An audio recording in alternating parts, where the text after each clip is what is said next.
So I'd like to begin by telling you a handful of stories. About 6 years ago, two young adults, Allie and Emma, traveled from the congregation I belong to in Saratoga Springs, New York, to Central America on a mission trip to a poor community in San Salvador. They were excited to get their hands dirty doing some serious work in the community. When they arrived at the mission, the priest in charge explained their task: paint a mural. At the time, they reported being surprised and disappointed until they began painting. They soon were surrounded by the children of the neighborhood who were fascinated and who began painting as well. At night, the people of the community, out of their poverty, would pull enough food together to feed these visitors from El Norte. There was singing and dancing and much merriment. Allie and Emma, now both working in the nonprofit sector, reflected that this experience shattered the way they perceived the world and their place in it, and it compelled them to lives of service.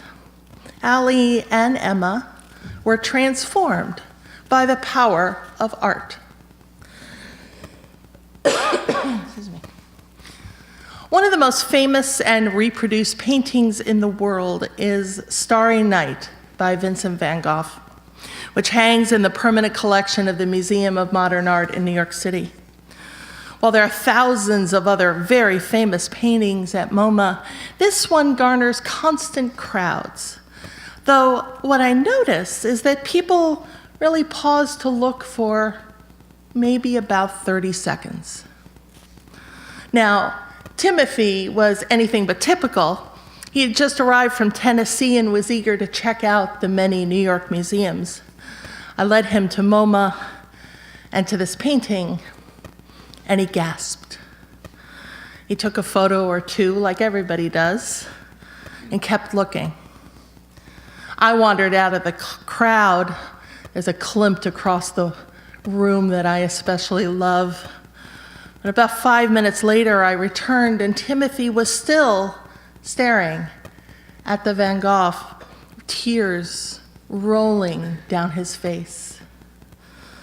A few minutes later, he connected with me and told me about his grandmother, suffering from dementia, but who would wax poetic and in great detail about Starry Night. Timothy found it odd and sometimes annoying until he laid eyes on the original. Suddenly, seeing the paint, seeing the picture, he understood his grandmother's obsession, felt the pain of her illness as well as that of Van Gogh, and found some healing. Timothy was transformed by the power of art. Yvonne loves dance.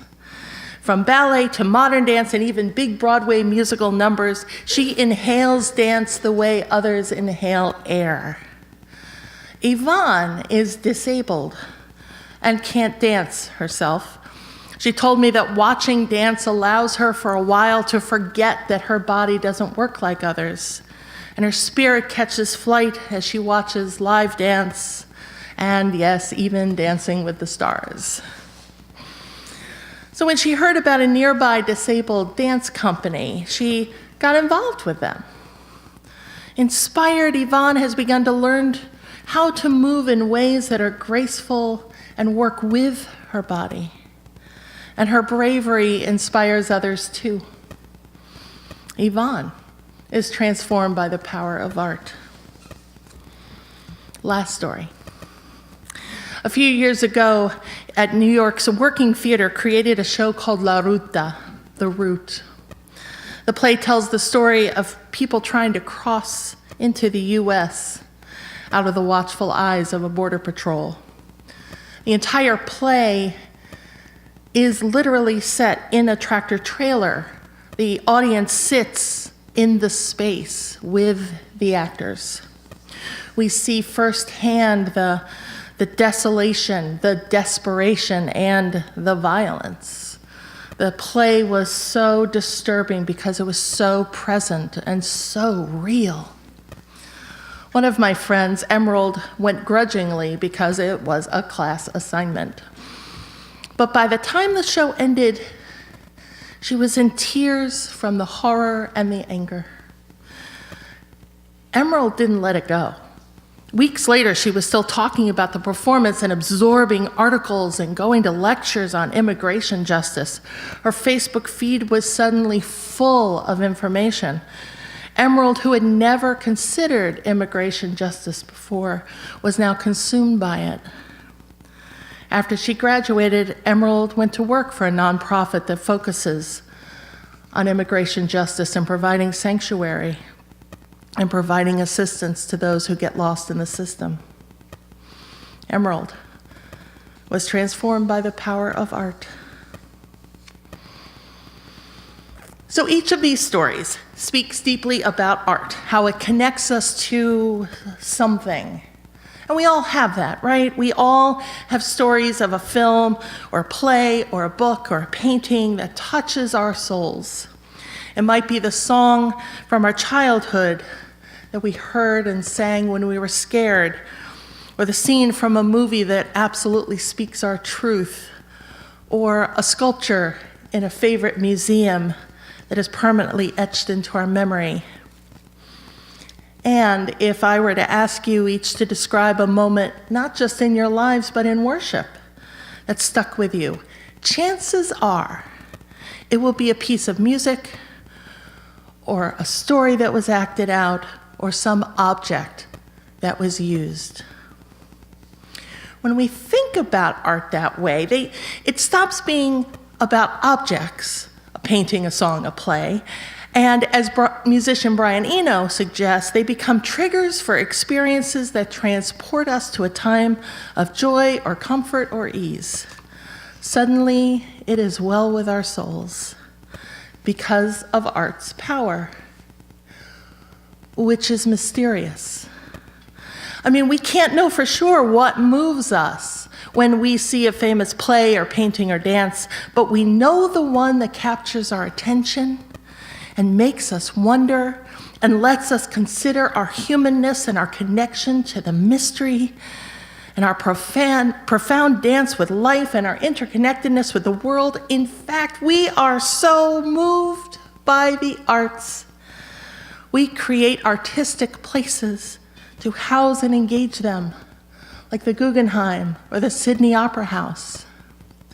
We are so moved by the arts that despite our austere Puritan forebears, we cannot help but put art in our places of worship, from stained glass windows to paintings on the walls. We are so moved by art, we write songs about art, like Mona Lisa. And we write songs about artists like Vincent. And even entire musicals about art, like Sunday in the Park with George. So, what is it about art? Well, first, I would argue that art helps us see and speak of our humanity. It helps us tell our human stories. I mean, even the most abstract painting is telling some sort of story. And story is what moves us. Jonathan Gottschall, author of The Storytelling Animal, writes this: "When we read nonfiction, we read with our shields up. We are critical and skeptical. But when we're absorbed in a story, we drop our intellectual guard.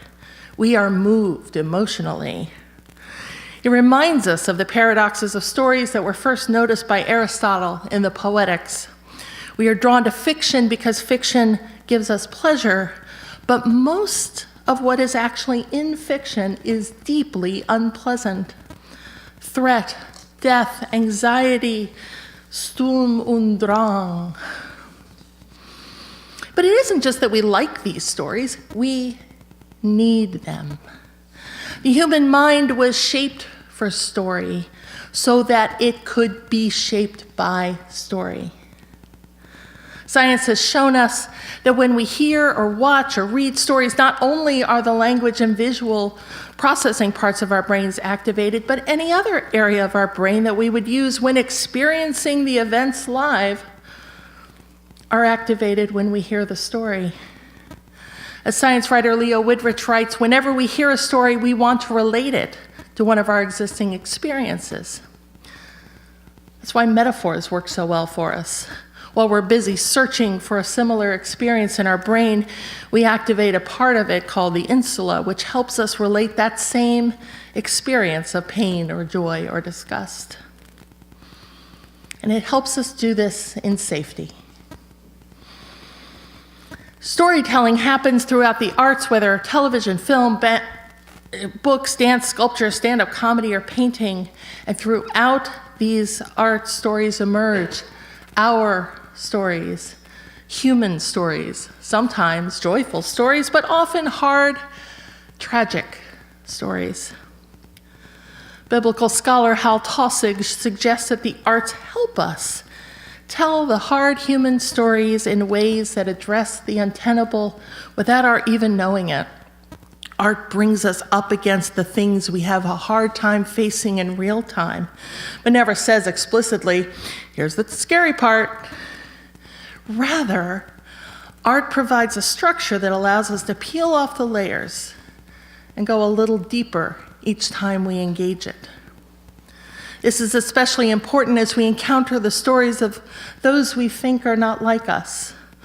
Stories from people of color or queer folk or immigrants or the disabled or the economically disadvantaged. These stories are often difficult for us to understand because they describe themselves and describe experiences that we never and may never and can never have. But our artistic structures help us make space so we can approach the difficult sideways. Art creates a shared experience through which we can connect and understand in relative safety. As George Bernard Shaw quipped, without art, the crudeness of reality would make the world untenable. Or in the words of acting teacher Stella Adler, life beats down and crushes the soul, and art reminds you that you have one. That sense of soul is what artists are always trying to bring back, especially important in these times. A graffiti artist who calls himself Skid Robot brings a meal and creates art on the streets with unhoused people on Skid Row in Los Angeles.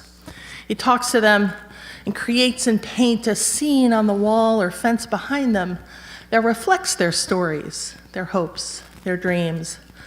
One might show her favorite meal, the other his favorite big comfy chair, a third the family they left behind.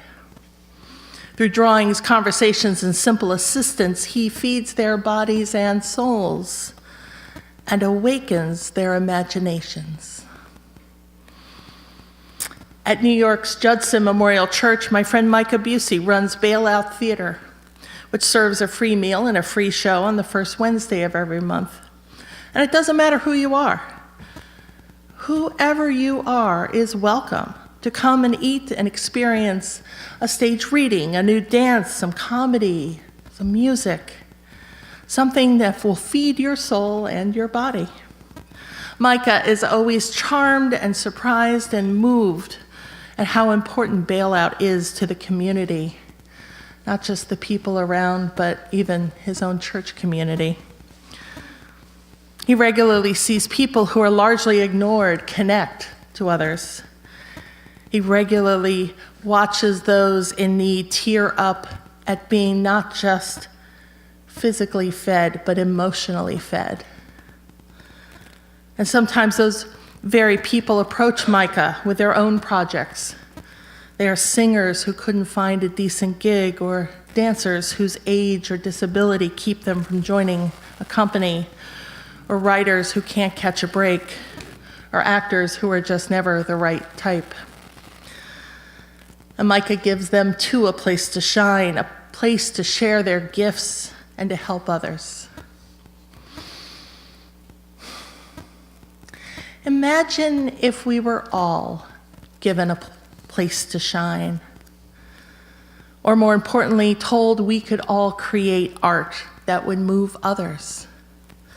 You see, here's the truth. We are all artists.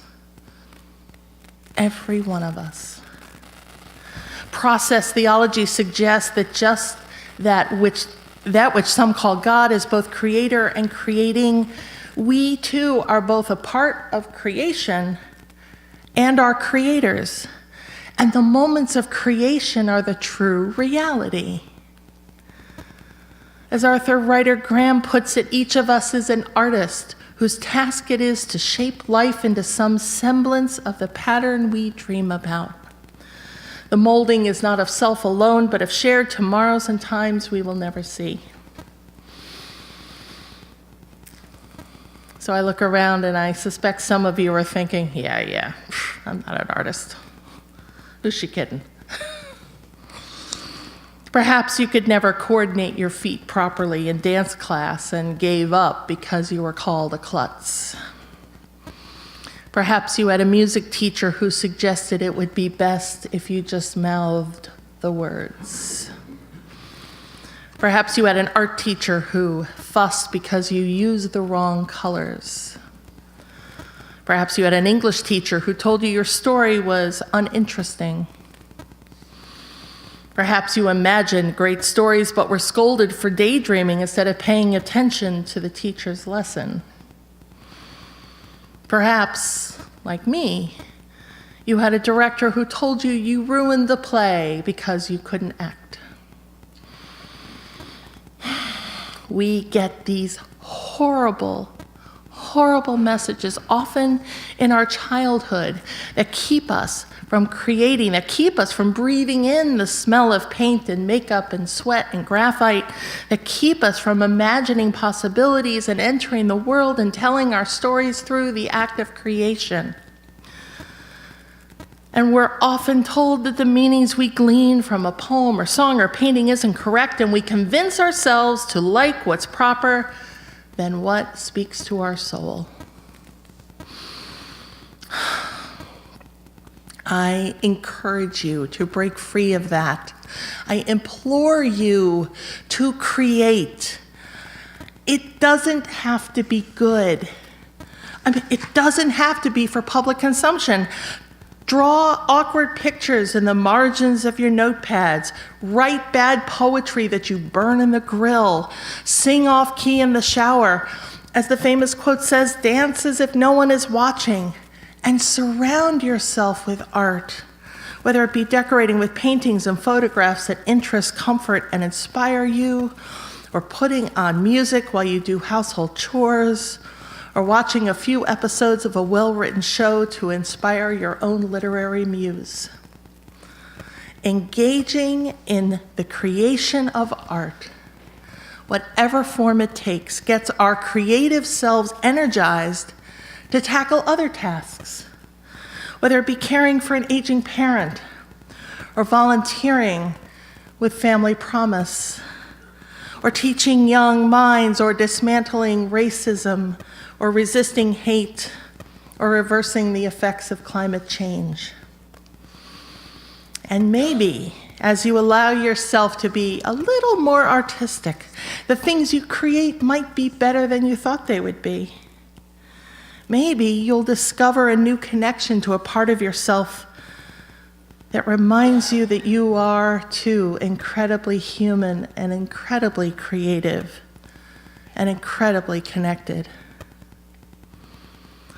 As author John Updike notes, art offers some space, a certain breathing room for the spirit. So we breathe.